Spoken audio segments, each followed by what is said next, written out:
And let's just start from the beginning of Captain Charlie Plumb.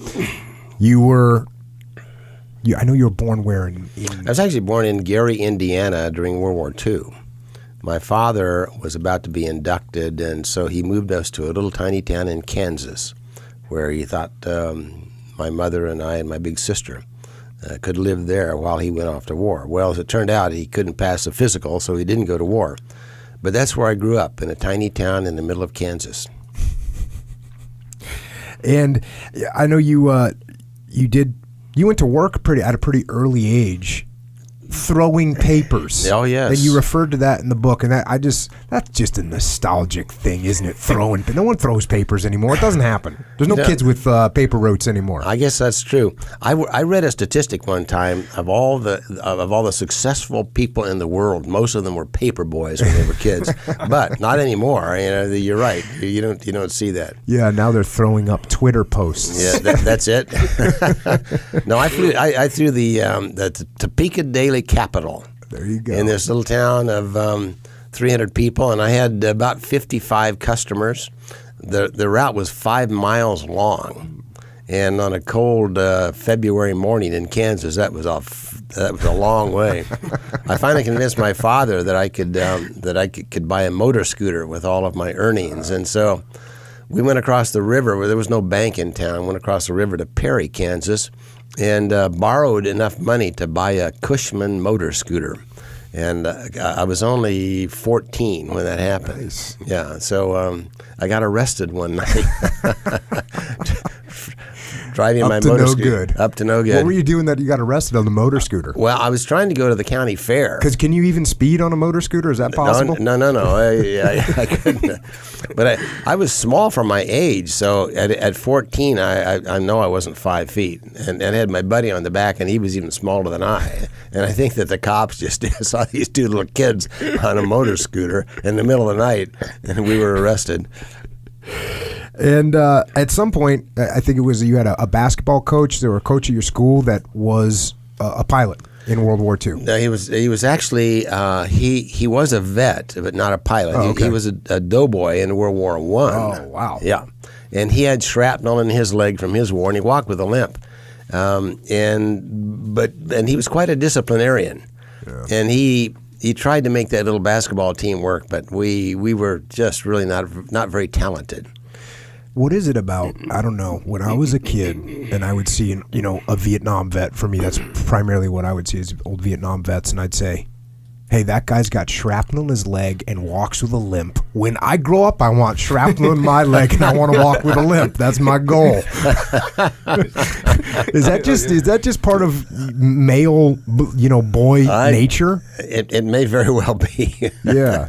So what did he tell you about pilots? Did he explain that to you, or how did you get the idea from being a doughboy to being a pilot? Well, quite a long transition. See, this was early on in my career. Now, I had a coach later in high school that had been a pilot in World War II. Okay. So Bill Johnson had been a pilot. In fact, he flew F-8s off aircraft carriers, and I was fascinated by that whole idea.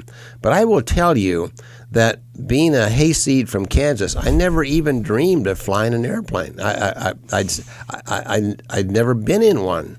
I'd seen them fly over, but the whole idea of ever even riding in an airplane, let alone piloting one, was beyond my grasp. It really was. And so how did you end up then transitioning from high school and you end up in going to the Naval Academy?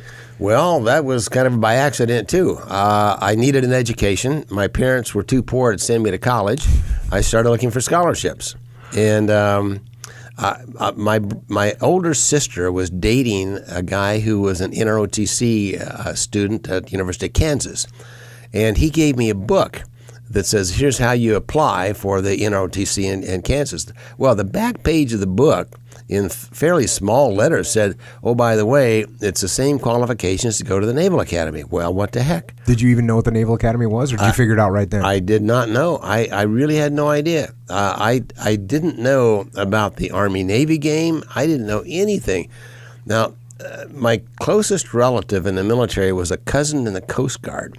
And so I was just ignorant about the military total.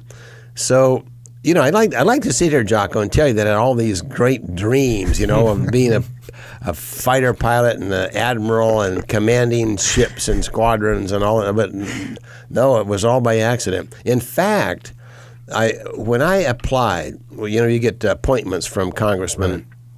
The congressman of my district in Kansas did it by a competitive method, and everybody who was interested took a government test, for a G rating, a government service rating, a GS test. And there were about 35 guys that took the test, and so he nominated 5 of us who got better scores on the test than the rest. And then he appointed one guy to the Naval Academy and an alternate. And I was the second alternate. Okay. Well, the first guy also had an appointment to the Air Force Academy, so he took that. The second guy discovered girls. Oh, that'll throw you off track right quick for the Naval Academy. So I was actually the second alternate to go.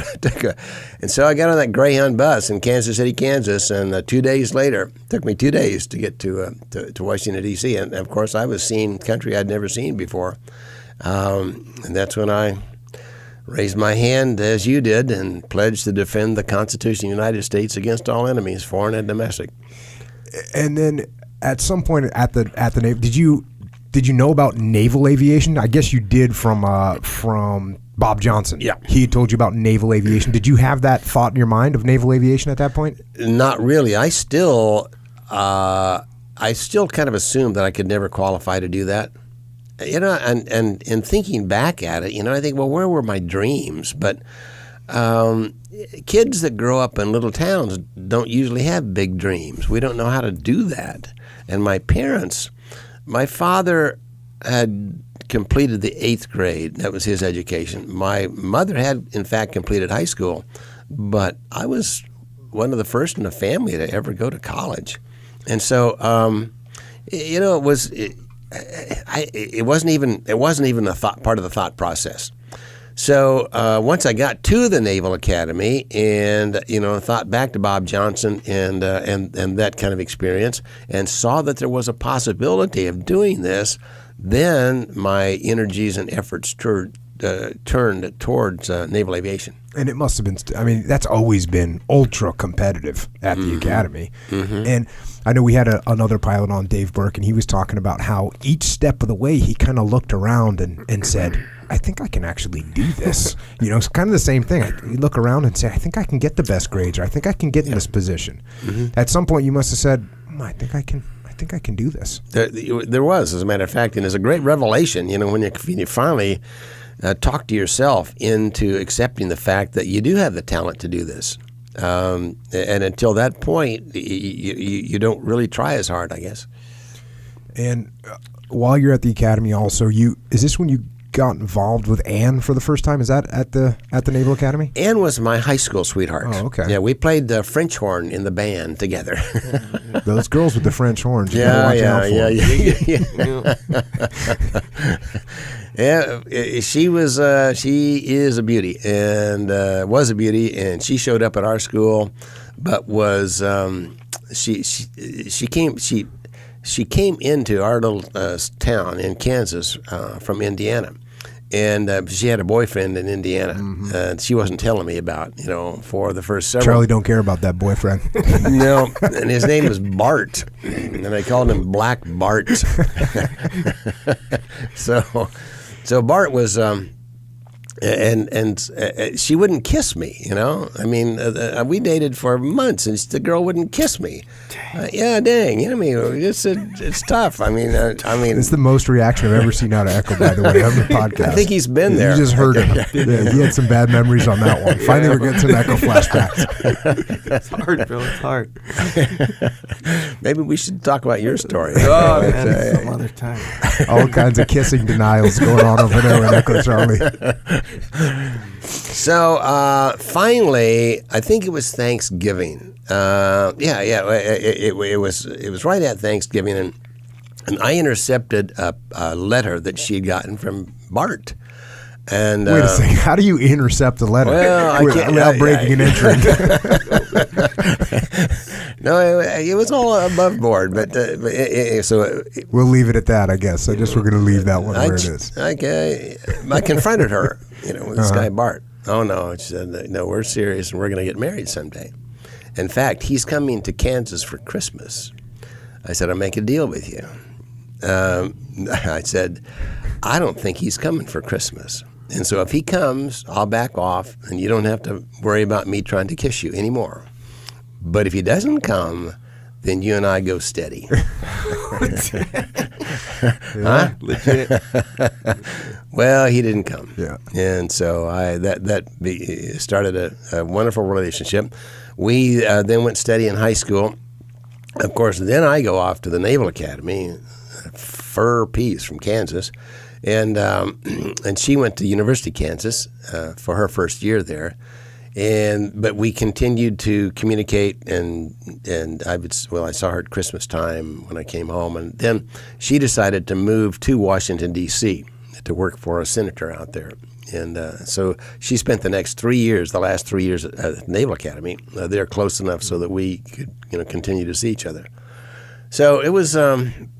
And it was one of those, one and only kind of a thing, because I didn't really date a whole lot in high school, and she was it, for sure. So then you guys got married. Did you wait until you graduated from the Naval Academy? Or did Yes. You get married You can't. You can't get married while you're at the Naval Academy. At least you're not supposed to. A couple guys did, but I didn't. And so the day after I graduated from the Naval Academy, we were married. And my 6 buddies held up their swords. Well, one was a Marine, and so he held up his saber as we came down from the chapel through the Arch of Swords. And it was a beautiful day and a beautiful wedding. And from there, we went immediately to flight training. So when did you find out you were getting picked up for flight training? Our senior year? The last part of our senior year, you could apply, and then you go through all of the hoops that you go through to try to qualify for naval aviation. So I found out probably a month or 6 weeks before I graduated that was going to be my tour. Did you graduate in '64? Yes. So when you graduated, were you guys thinking Vietnam already? No. Or was it just too early and there was limited operation, so it wasn't really something that you guys were thinking about front of mind? I don't remember ever hearing the word Vietnam while I was at the Naval Academy. Wow. Yeah.